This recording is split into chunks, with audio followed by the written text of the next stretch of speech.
ውድ የሰማይ ዜማ ተከታታዮች እንደምን ቆያችሁ? ዛሬም እንደተለመደው በአማረ ማሙ ተተርጉሞ የቀረበውን የካታኮምቡ ሰማዕታት የተሰኘውን መጽሐፍ ክፍል 9 ይዘንላችሁ መጥተናል።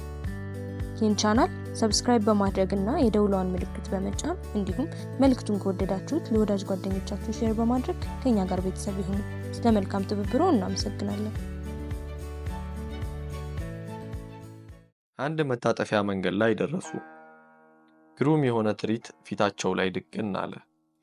ፖሊዮም ማርሴሉስን ቁም ብሎ አዘዘውና የያዘውን ችቦ አጠፋ። ማርሴሉስም በመታዘዝ ካለበት ቆሞ ከፊቱ ያለውን ነገር በመገረም ትክ ብሎ ይመለከት ጀመር። ማርሴሉስን የታየው አንድ በጣም አነስተኛ ክፍል ነበር። በክፍሉም ውስጥ ከህፃናትና ከሴቶች ጋር 100 የሚሆኑ ሰዎች በመጣበብ ተቀምጠው ነበር። በክፍሉም በአንደኛው ማዕዘን አንድ ጠረጴዛ ይታያል። ከጠረጴዛው በስተኋላ አንድ በእድሜ ገፋ ያለ ሰው ቆሞ ነበር። እርሱም የስብሰባው መሪ ይመስላል። በስፍራው ውስጥ ጭል ጭል የሚል የጧፍ ብርሃን ይታይበታል። ይህም አነስተኛ የብርሃን ጭላንጭል ለተሰበሰቡት ሰዎች አስፈሪ የሆነ መልክ ሰጥቷቸዋል። ጠቅላላው የሰዎቹ መልክ ማርሴሉስ የተገናኘውን አሸዋ ቆፋሪ መሰለ በስጋት የገረጣና የከሳ ነበር። ዳሩ ግን በዚያ ተሰብስበው ሲታዩ ምንም የሐዘን የጭንቀትና የተስፋ መቁረጥ ምልክት በገጻቸው ላይ አይታይባቸውም።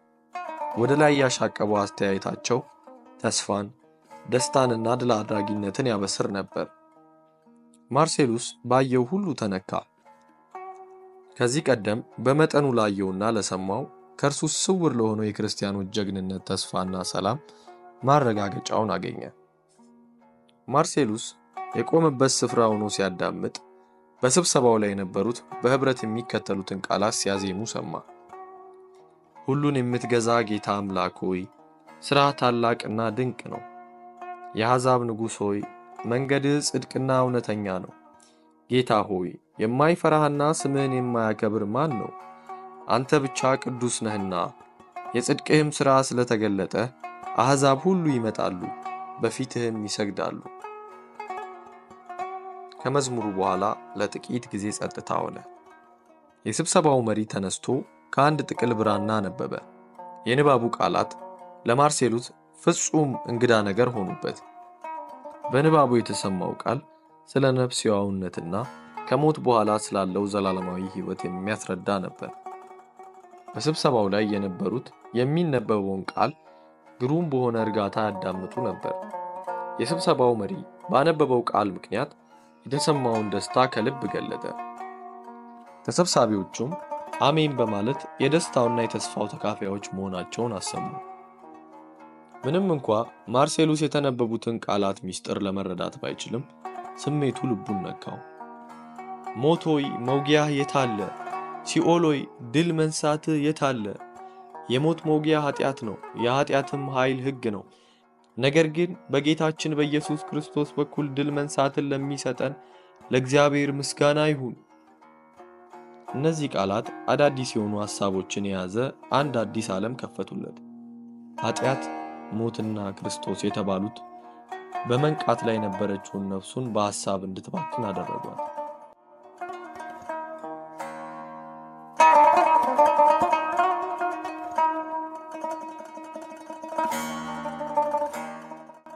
የክርስቲያኖችን ምስጢር ለማወቅ የነበረው ፍላጎት እየተጋጋለ መሄዱን ቀጠለ።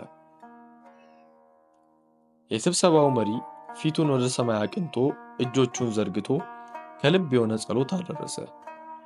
ሁሉን ቻይ ለሆነውና ለማይታየው አምላክ ኃጢአቱንና ጉስቁልናውን አስታወቀ።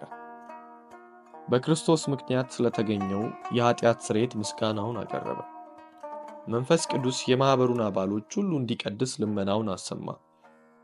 ጭንቀታቸውን በመዘርዘር ከችግራቸው የሚወጡበት ረድኤት እንዲደርስላቸው በሕይወት ሳሉ በእምነት እንዲራመዱና የሞታቸውም ጊዜ ሲደርስ እንዲጸኑ በኢየሱስ ስም ምክንያት ወደ መንግሥተ ሰማያት የሚገቡት ምዕመናን ቁጥር እየበዛ እንዲሄድ ያለውን የጋለ ምኞት አስታወቀ።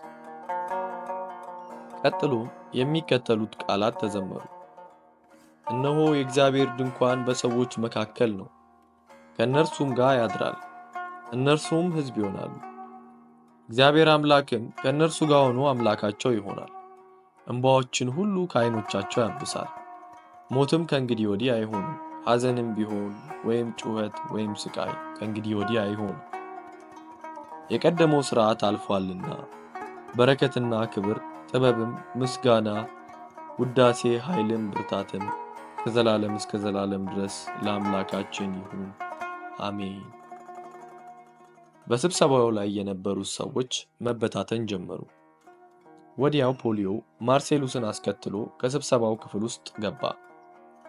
የሚያንጸባርቀውን የመኮንን ልብሱን በማየታቸው በስብሰባው ላይ የነበሩት ሁሉ ከልክ ያለፈ ደነገጡ። በየስርቻው ውስጥ ገብተው ለማምለጥ ሲሞክሩ ማርሴሉስ ከፍ ባለ ድምፅ እንዲህ አላቸው፣ ክርስቲያኖች ሆይ አትፍሩ፣ እኔ የመጣሁት ብቻዬን ነው። አሁን የምገኘውም እጃችሁ ውስጥ ነው። ይህንን ቃል በመስማታቸው ረጋ እንደማለት ብለው አትኩረው ይመለከቱት ጀመር። የስብሰባው መሪ ወደ ማርሴሉስ ጠጋ ብሎ በሚገባ ተመለከተው። ማን ትባላለህ? በምድር ላይ ማረፊያ እንዲሆነን ይህ ስፍራ ቢቀረን ከዚህም ልታጠፋን መጣህ?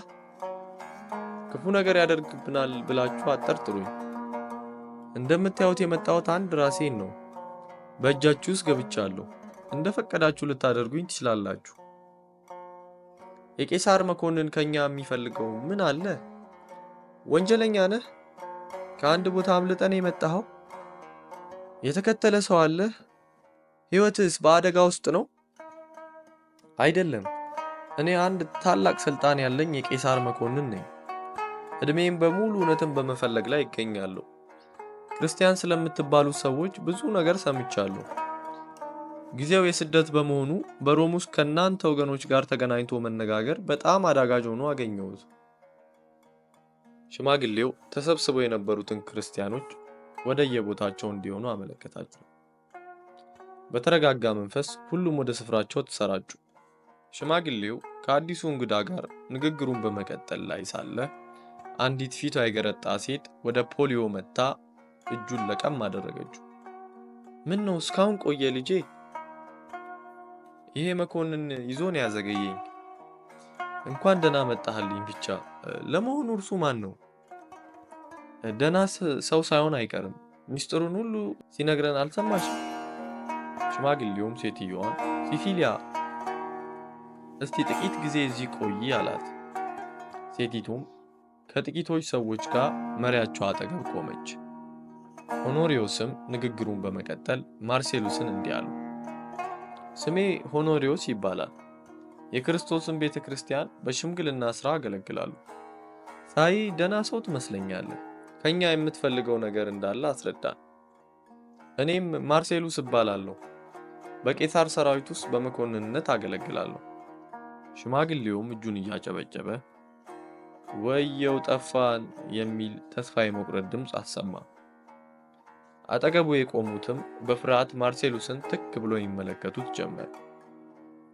ሲሲሊያም እያለቀሰች ምን ነው ፖሊዮ አሳልፈ ትሰጠን አለችው።